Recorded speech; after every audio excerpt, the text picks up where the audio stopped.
Welcome to the rest of the bulletin. Now let's get into details of our stories. The government over the weekend held a meeting with striking teachers and stakeholders, and here's a release that was signed by the Information Ministry. So I'll just take you through the release. It says, and I quote, "Government has received every assurance from the Ghana Education Service, that's GES, and the West African Examinations Council, WAEC, that every arrangement pertaining to the conduct of the 2013 West African Senior Schools Certificate Examinations WASI is on course, and therefore students, parents and teachers should focus on their preparations for the exams. Government is appealing to all education sector workers, including teachers and non-teaching staff, to exercise restraint whilst every effort is being made to address the concerns raised by the unions." The meeting between government and the education sector unions was held this morning at the Flagstaff House and was chaired by the Chief of Staff.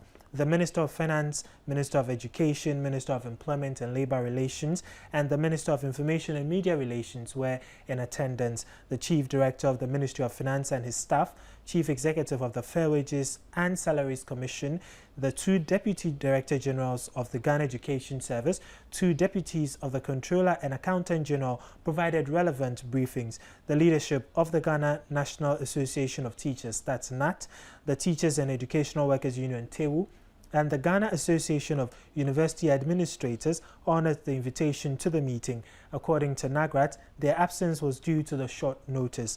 Following government's appeals and discussions, the meeting agreed that the Ghana National Association of Teachers, NAT, will engage in further consultations with their partners, and revert to government. Government assures all parties that steps are being taken to address the concerns of the unions, and appropriate directives were given to the relevant ministries and agencies. So that was the statement from the Information Ministry on the meeting that was held over the weekend for the striking teachers.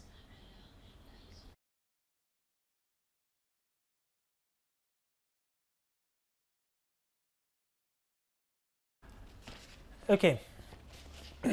All right, so that was the statement I read to you from the Information Ministry about a brief about the meeting they held with NAT, TEWU, and then the Ghana University Administrators Association. But my colleague FOSUAH GYAMFI is on the beach. She's checking out to find out if indeed after the meeting the teachers, at least those belonging to NAT, have returned to the classrooms, and if indeed NAGRAT members are out of the classroom. So let's get on the phone lines now and get an update from Ya. Good afternoon to you, Ya, and thanks for joining us on the Midday Brief. Good afternoon, Smart. How are you doing? I'm okay. So tell me, what have you found out so far on your rounds? Okay, Smart. I've so far visited 3 schools. The first place I went to, also Presby Secondary School. I met the absence of the authorities because I learned they've gone for a meeting at WAEC. But then we saw students, some loitering around, some were also in their classrooms doing their own learning, and then others too were just seated and chatting. As usual, you know, when teachers are not around, as for students, they do what they like. And then we also went to Laboni Secondary School. There too, it was the same story. The authorities were also not around, but we found some students in the classroom, and somewhere. Hello, yeah? Hello? Hello? I think the phone line just tripped with my colleague FOSUAH GYAMFI, but we'll get back onto the phone line and get some update from her. And of course, we'll try and get in touch with, we're trying also to make efforts with the president of NAGRAT, that's Christian Adaipoku, to tell us why they didn't go for the meeting, and while they are saying that the decision to remain on strike will not be influenced by the last minute gestures being made by government. So we'll try and get that from them. But before we do that, let's show you this video about Information Minister Mahama Yaraga speaking on the issue of strike by the teachers. Thank you very much. The exams will go on as scheduled, and it will go on with the appropriate supervision and invigilation. And so its credibility will not be in doubt. parents and students and pupils should just concentrate on preparing for their exams and do well in the examinations, because every effort will be put into making sure that it is appropriately invigilated. And WAEC and GES, who are responsible for the organization of the exams, have given all the assurances to that effect. So there's no problem. But on the broader issue of the teachers and their concerns, they are being worked on, and I'm sure the leadership of NAT, who had a meeting with us yesterday, and we had extensive discussions at the appropriate time, will collaborate, consult, and engage with their partners, NAGRAT, and I'm sure they will come up with the right decisions.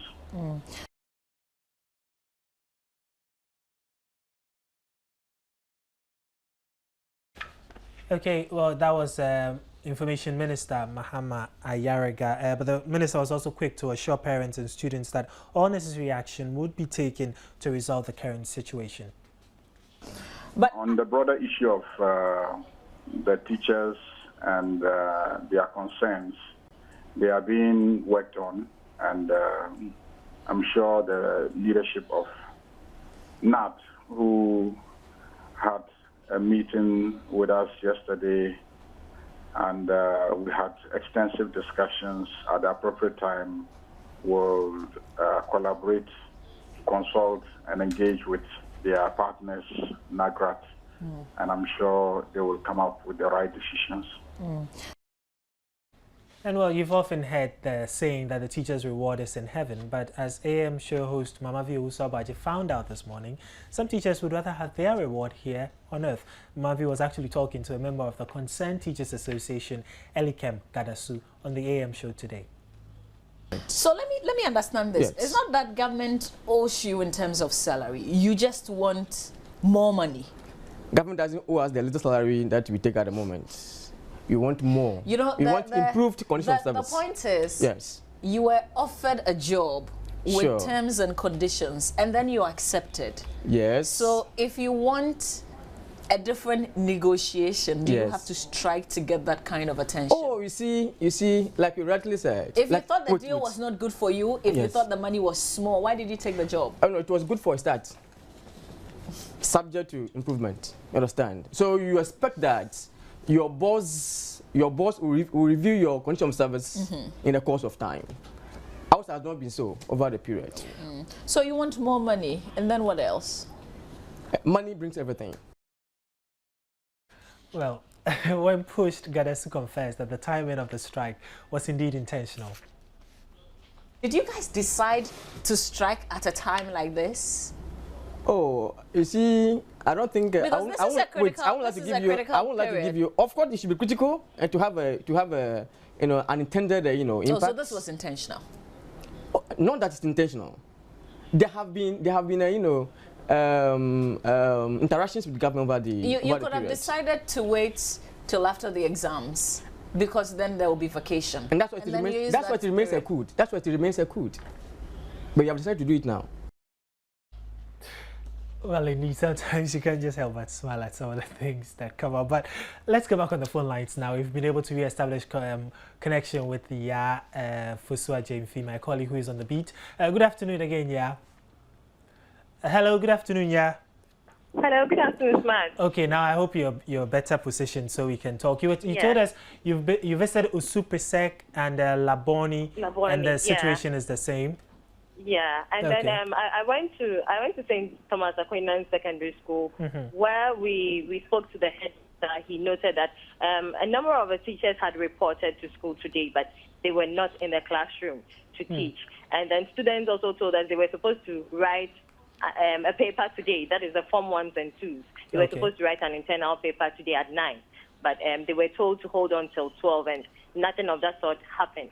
So they are still waiting on the authorities to come tell them something. So we did find out from the head teacher what measures he's going to put in place to make sure that these students are able to write their exams. And he told us he had some talks with the teachers, and they have agreed to some extent that they might help invigilate tomorrow. That is, if government attend to their request.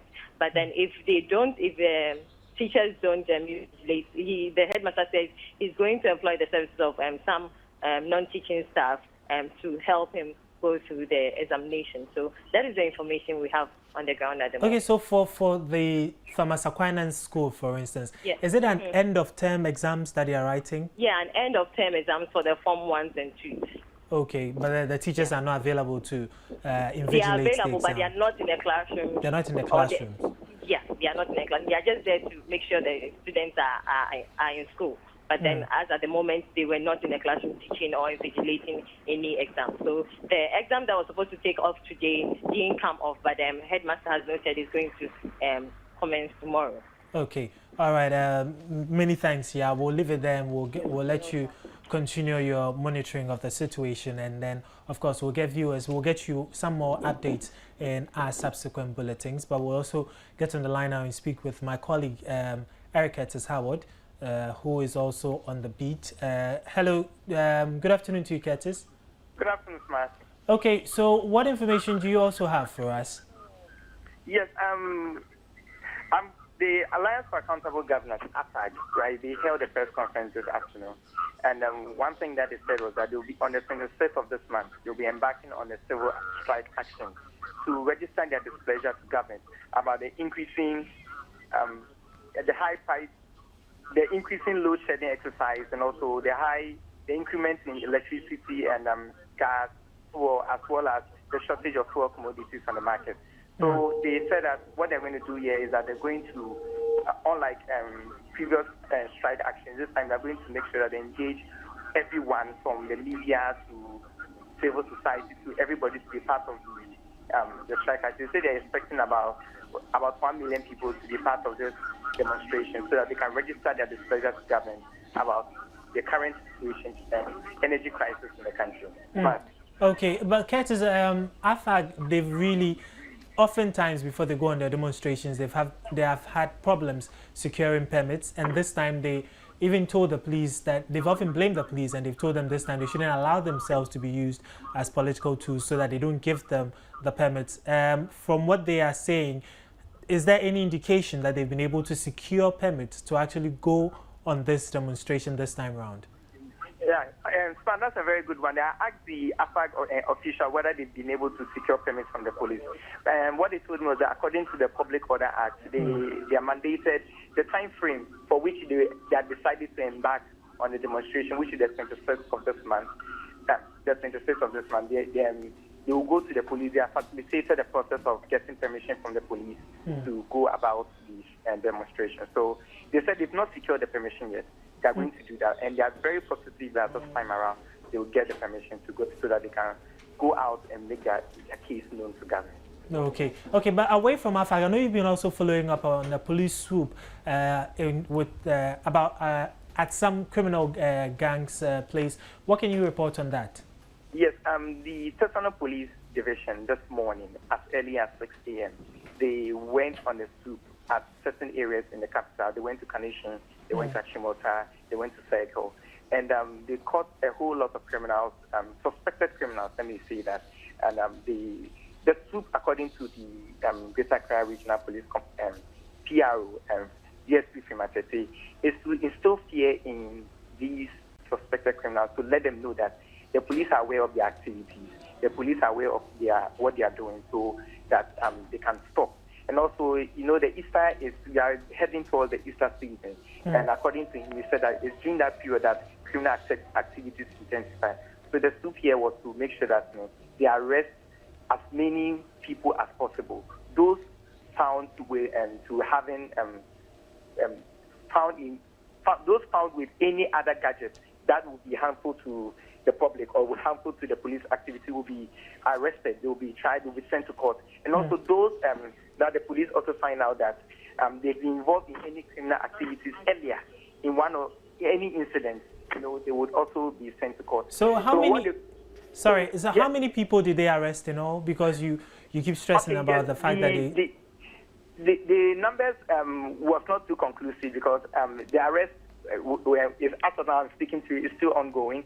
But after when we're leaving the center, we could count at most about 100 people that had been arrested, and the police said that they'll be screened, and those who that are found not to be involved in any criminal activities also be left to go home. So about 100 people are arrested this morning. And these are suspects who are said to have what, engaged in robbery and what else? They are said to be engaged in robbery, selling of narcotics, drugs, weed, heroin, and also holding devices that the police say are harmful to humans. Some of them were found to be holding knives and others with machetes. So the police thought that why would one be holding knives and machete on this? So they're all part of the reasons why those criminals are arrested. Okay. Eric Curtis Howard, thank you very much for that update.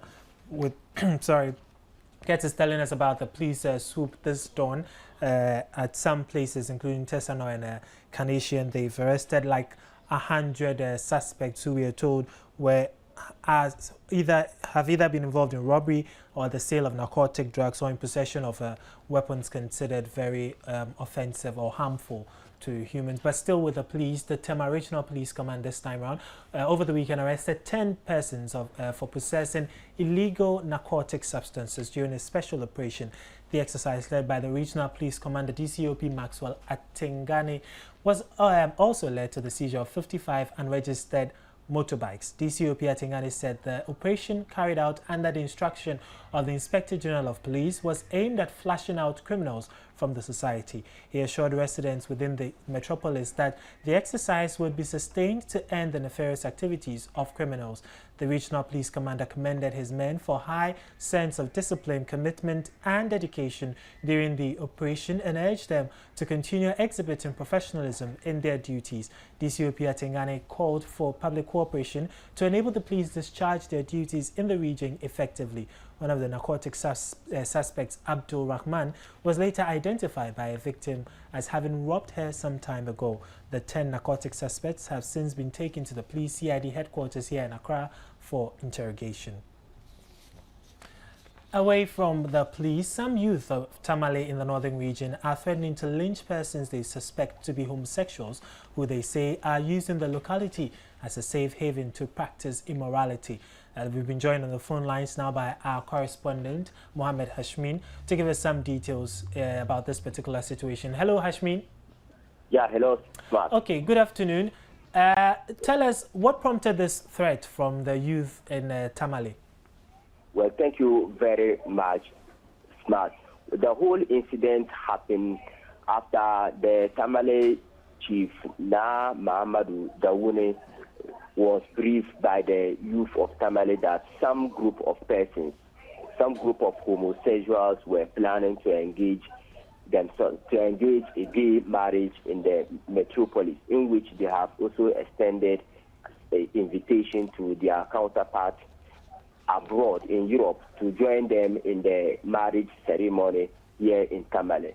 And then the Tema, upon hearing the information, got upset with that kind of information. And it has been a worrying development for most religious leaders in the region, apart from the youth and then the chief of Tamale. But to help us understand this issue, I have been joined here by the PRO to the Tamale chief, Abbas Selful. Let me go to him and then I'll talk to him for us to give us clarity about this issue. Thank you very much for your time. Good afternoon. You are live on Joy News. Now, what really is the concern of the Tema with regards to this issue of the gays and lesbians in the metropolis? The concern is that there is a problem in Tamale as regards the practice of homosexuals in Tamale. The youth are day in and day out reporting, especially last week, came in their numbers to say that they have had information on the ground that some people are planning to engage gay marriage in Tamale for the first time, and that such groups are saying that they've been sponsored very well to do the program in Tamale. And the chief of Tamale, the governor is saying that not on his soil, he will not, under any circumstance, allow this thing to happen. No matter who is sponsoring them, no matter who is engaging, he's not going to relate it in Tamale. Therefore, he has ordered all his sub-chiefs to be alert to make sure that anybody who attempts to do it will be brought before the law court, and justice will be done to that person. Okay, now a short while ago, I saw you engaging yourself in a discussion with the Metro Police Commander. What actually transpired at that meeting? Metro Police Command, Abanga Caesar, upon this morning report from GYAMFI FM, followed up to have detailed information about what is going on. And to him that they have also gotten information about the practice of gayism in Tamale. And therefore, when they heard GYAMFI FM this morning talking about gayism in Tamale, they followed up to the palace to have an informed information about what is going on. And we have given them. And I even told them that they should go to Radio Justice, where a discussion was done fortnight ago about gayism, and the host was alleged that they even got a video clip of a man and a man doing that nasty thing. And I asked them to follow up to Radio Justice and pick the information. So the police commander was here to get informed information about what is going on, so that they will take appropriate security measures to make sure that such thing will not practice in Tamale. All right, thank you very much for your time. I'm most grateful. So, Smart, that is just the information that the PRO has just given out. Okay. But at the moment, the Tema is appealing to the youth to remain calm, whilst the opinion leaders of the metropolis deal with the issue. Exactly, because I was curious to find out why would they want to lynch the people when even the PRO for the Dakbemana is telling us that they should allow the law to take its due course. Well, according to them, that such nefarious activities is immoral, and then it is affront to the moral values of the people who are living here, especially when their sense of existence is largely influenced by culture and then religion. And they are saying that if they don't pour out such a warning to this group, these homosexuals, then it could have a tendency of spreading within the metropolis, especially with the fact that they are having foreign sponsors who are pouring in a lot of money into the system. Well, I think it's best if they report them. But away from this particular incident, we know the Vice President has also been to the region. Tell us, what has he been up to? Well, at the moment, as I am speaking to you now, the Vice President is meeting with the overlord of the Namprogu traditional area, the Nairi, whose powers encompasses both the Napanduru, where the conflict erupted between the Kukumbes and then that of the Dimubes. And then he is to engage them and then get a preliminary information about this issue, and then they will carve a way forward into finding lasting solution to the area there. But just this morning when he arrived, and then he had briefing from the caretaker Northern Regional Minister Moses Mabimba, it was like one of the factions is not happy with the visit of the Vice President. According to them, that last year when the incident happened, they were badly hurt, and then it did not attract the attention of the Vice President to visit them. It was the Northern Regional Minister who visited them. And this time around, because it is the opposite direction that has been badly hurt in the conflict, it has attracted the attention of the Vice President. So even before the Vice President will visit there,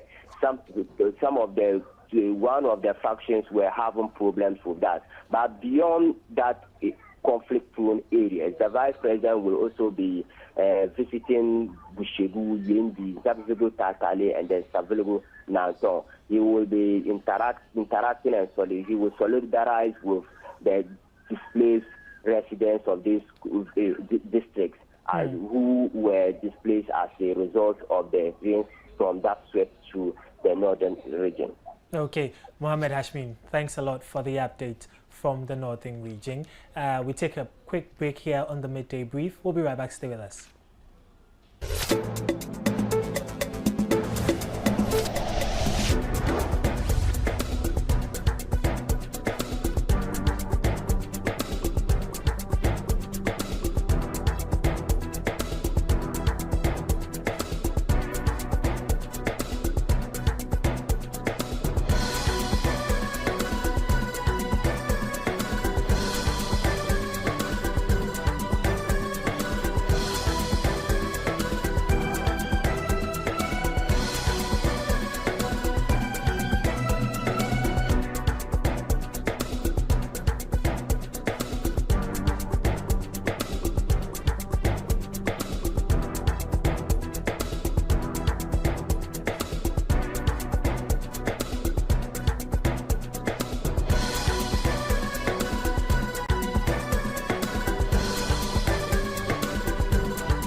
Well, let's do some more stories. Now, the chairman of the Electoral Commission, Dr. GYAMFI, has described as erroneous those who refer to officers engaged temporarily by the Commission to conduct elections as EC officials. According to him, none of the 1,500 staff of the Electoral Commission conducted the elections, explaining the election was conducted by presiding officers and returning officers who were all temporary staff. Dr. Farijan admitted that though some of the officers conducted themselves poorly during the elections, many of them worked diligently. At a stakeholders meeting in Ho to review election 2012, the Electoral Commissioner said he cannot vouch for the integrity of non-permanent staff, explaining that the Electoral Commission had to engage 130,000 non-permanent staff during the 2012 general elections after some thorough screening. On calls for an electronic voting system, Dr. Farijan pointed out that it is better for Ghana to perfect the current biometric system since it has served its purpose of eliminating multiple registrations and voting before going electronic. Dr. Farijan called on the media to join the Commission in educating the public to improve their understanding of voting rules and electoral laws. On the review of the elections in the Volta region, the Volta Regional Director of the EC, Laurentia Patakpa, stated that the election in the region was very peaceful. Still to do with some election issues, a Cape Coast High Court hearing two separate election petition cases against NDC MP for Mfantsiman Aquinas Kwanzaa and MP for FOSUAH Himang Foster Ando has slapped costs on them and the Electoral Commission for failing to adhere to the court's directives. The two petitioners are Asamoah Boateng for Mfantsiman constituency and Lawrence Ajinsam for FOSUAH Himang constituency. The court, after hearing arguments from counsel for petitioners Egbert Fable, slapped a 1,000 cedi cost on each on the Electoral Commission and awarded cost of 800 Ghana cedis against Aquinas Kwanzaa and Foster Ando. The facts of the case are that after having failed within the 2-week court stipulated time to respond to the petition, counsel for petitioners, lawyer Egbert Fable, applied to the court to set the petition for trial on March 14th. Moments after the application was served on the two MPs and the Electoral Commission, they quickly applied for extension of time whilst asking for further and better particulars from the petitioners and had their respective motions date fixed for 11th March 3 days clear of the 14 March hearing. On the 11th, the court did not sit due to reasons beyond its control. However, on the 14th, when the case was called, the Electoral Commission was not represented by its officials or counsel, whilst lawyer for Aquinas Kwanzaa and Foster Andor was also not present, with the excuse that he was appearing at the Supreme Court. This generated heated debate from lawyer Egbert Fable, who asked for cost for the behavior of the two respondents and their lawyers in the case. Having adjourned the hearing to the 19th of March 2013, the judge then awarded cost of 1,000 Ghana cedis in each case against the Electoral Commission and 800 cedis against the two NDC MPs. Meanwhile, the 19th of March will see the court hearing the application from the petitioners and also the one from the two NDC MPs for further and better particulars.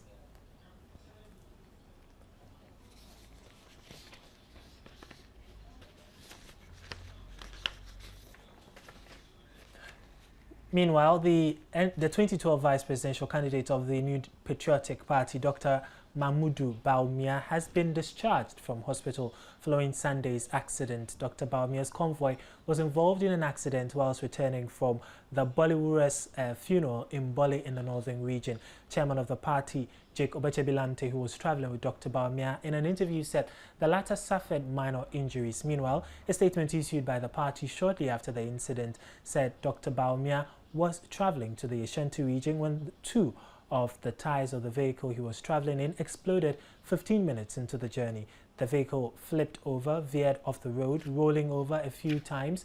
The statement added that the 2012 vice presidential candidate was flown to Accra for medical treatment, and doctors say his condition is good. Speaking on the issue on the AM show this morning, former NPP youth organizer Anthony Kabu urged party members to remain calm and focused on their court case.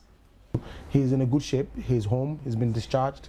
His press aid sustained a little injury. I'm sure from the intensity of the clash, certainly, some of the glasses, probably, so he's been also treated. But all said and done, we just thank God. I want to use this opportunity to appeal for calm within the ranks and file of our party and to say that everything is in good shape. Bawumia is fine, and let's just get on with our court case as we are currently preparing to meet to get some memorandum of understanding on issues which we are going to raise our next hearing. Well, we do wish him speedy recovery. And away from that rather sad story, the Minister of Transport, Jifa Ativo, has urged the police to enforce the law banning the use of motorbikes for commercial purposes. She said the police must arrest both the motor riders and the passengers as part of measures to check the increasing rate at which motorbikes were being used for commercial purposes, or otherwise known as Okada, which results in the death of an injury to many people. Tifativo was speaking at the end of year get-together, also known as WASA, of the Motor Traffic and Transport Unit, MTTU, of the Ghana Police Service. The Transport Minister said ruthless enforcement of the law would deter the patronage of Okada. She further advised the police to apprehend drivers who drove and used cellular phones at the same time. In 2012, Parliament passed the Road Traffic Regulation 2012, that's LI 2180, which bans the use of cellular phones and other handheld communication devices while driving. Commercial motorbike operations and the use of television or video monitors on dashboards of moving vehicles are also banned by LI 2180.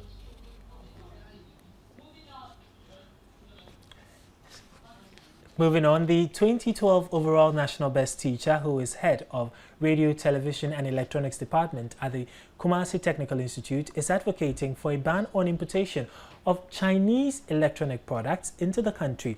Patricia FOSUAH Boso believes such an action will create more jobs for Ghanaian electronic engineers and also will bring an end to the rampant fire outbreaks caused by Chinese-made electrical gadgets. Ghana's economic stakeholders are of the view that the current competitiveness and the novel challenges in the world of electronics has brought to the fore the need to channel the focus of young students exploring career options towards that direction. They believe the vast majority of students focused intensely on acquiring education and skills that will best prepare them for the changing economy. But over the years, there has been a great mismatch between realities in industry and the expectations of students. Hence, the need to take steps to bridge the gap between industry and training institutions. At a conference to stimulate career thinking and widen occupational horizons of students, the 2012 overall National Best Teacher, Patricia FOSUAH, advised students to take full advantage of the program to combine skills, knowledge, and attitudes to build their career toolkit.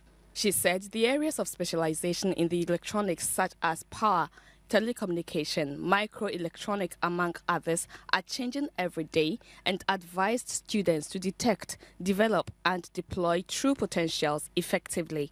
Patricia FOSUAH said the influx of Chinese electronic products into the country have become a hurdle for young Ghanaians with electronic knowledge to deal with. We have realized that when students go out from here to industry, there is a mismatch between what the industry expects them to have, the skills industry expects from them. There is a mismatch, so they are not able to fit very well. So we thought it wise that in order to bridge the gap, why not bring industry closer to the students so that they tell them the skills and the competencies they expect them to have in school so that they can fit well into industry and be employed to work. She believes with support from government and other stakeholders, students from institutions such as KTI can also manufacture electronic gadgets being imported from China. The head of department touched on the lack of required equipment at institutions to train students professionally.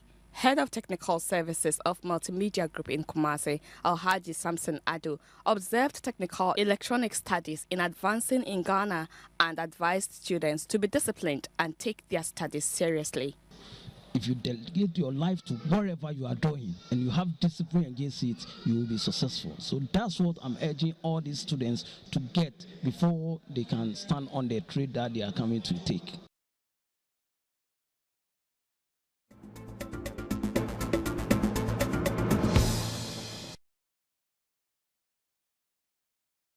Welcome back.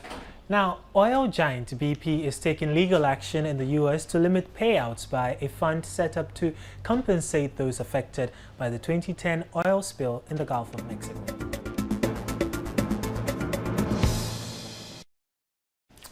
So it's that time of the bulletin, that time around the bulletin, when we try to keep you in shape and make sure that everything you do is to your own benefit and to the benefit of your health as well, to make sure that you're in tip-top shape. And of course, we'll brief you on stuff happening around the world. Oh, why are you laughing? It's that time of the bulletin? Oh yeah, something like that. Okay. Why? Well, it's just funny. The way you phrased it leads us into wellness for this afternoon. Oh, really? Yeah, you know, you're talking about the time of the bulletin, reminding people of the time of the month, reminding them of dates. Oh, goodness. I didn't which even is think what we're about talking that. about. Oh, really? Yeah, right. Okay. I believe you. Okay, so we have, for wellness today, something on dates. Consuming one date a day helps maintain the proper functioning of the human body. Dates are popular energy boosters and hunger pacifiers, and they possess several other health benefits. This story reveals various date fruit benefits.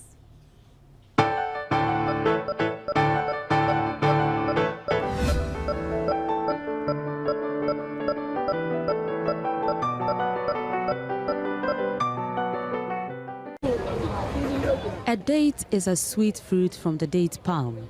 Date fruit is well known for its deliciousness. That is, if the date is tasted once, a person will quickly become a date lover. There are more than 300 types of date, with each having its own different taste and texture. The fruit contains a lot of nutritional value, which is beneficial to the human body. In Islam, dates have received more attention than any other fruit. Date has been a staple food for Muslims during the month of Ramadan.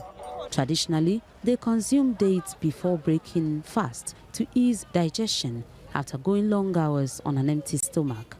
It was part of the Prophet's practice to break his fast with date, and encouraged us also to use it as one, because it's a food item, it's a fruit, and definitely it contains certain nutritional value.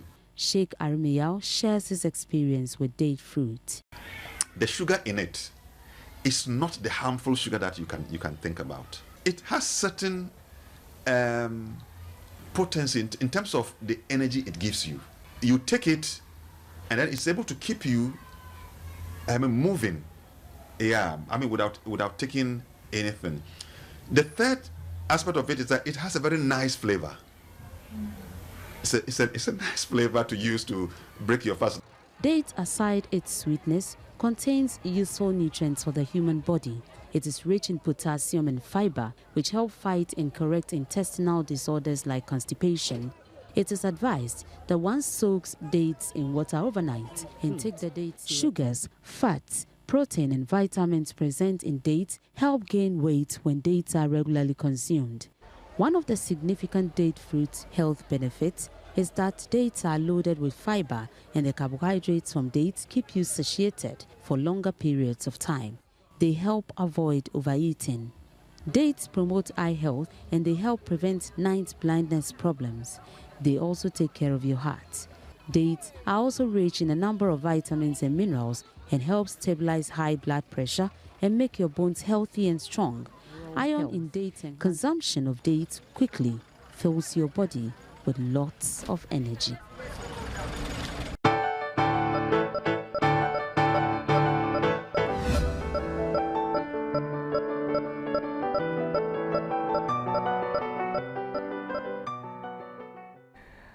Well, now you've had something in your tummy and you're feeling a little better, why don't we take a trip around the world? Lawyers for Uhuru Kenyatta are to push the International Criminal Court, ICC, to drop charges against Kenya's president-elect after the case against Francis Muthara, his co-accused, collapsed.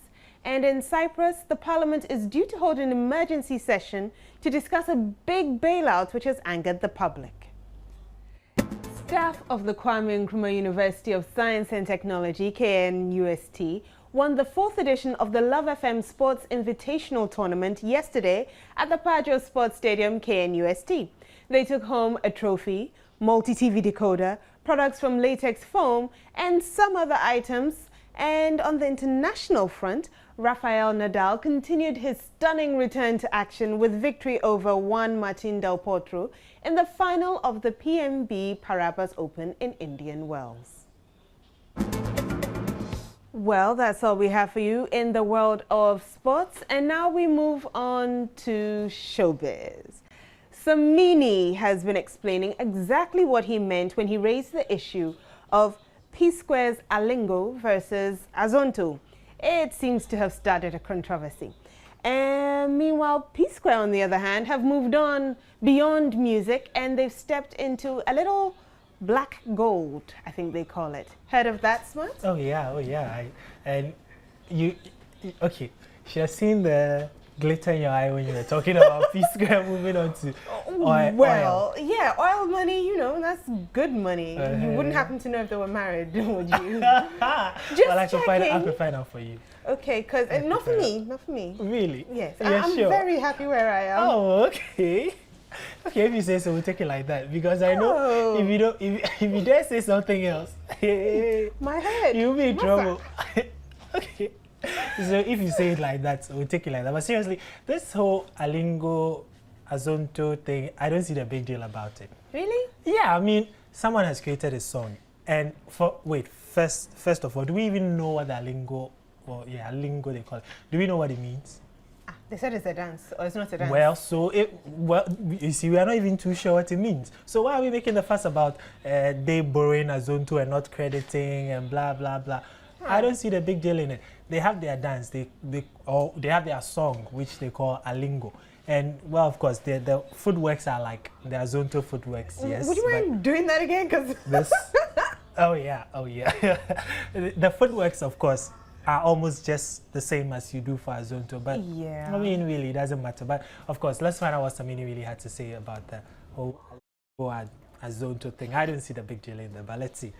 Well, so hey, it's you have every right to do it, but you have to call it what it is.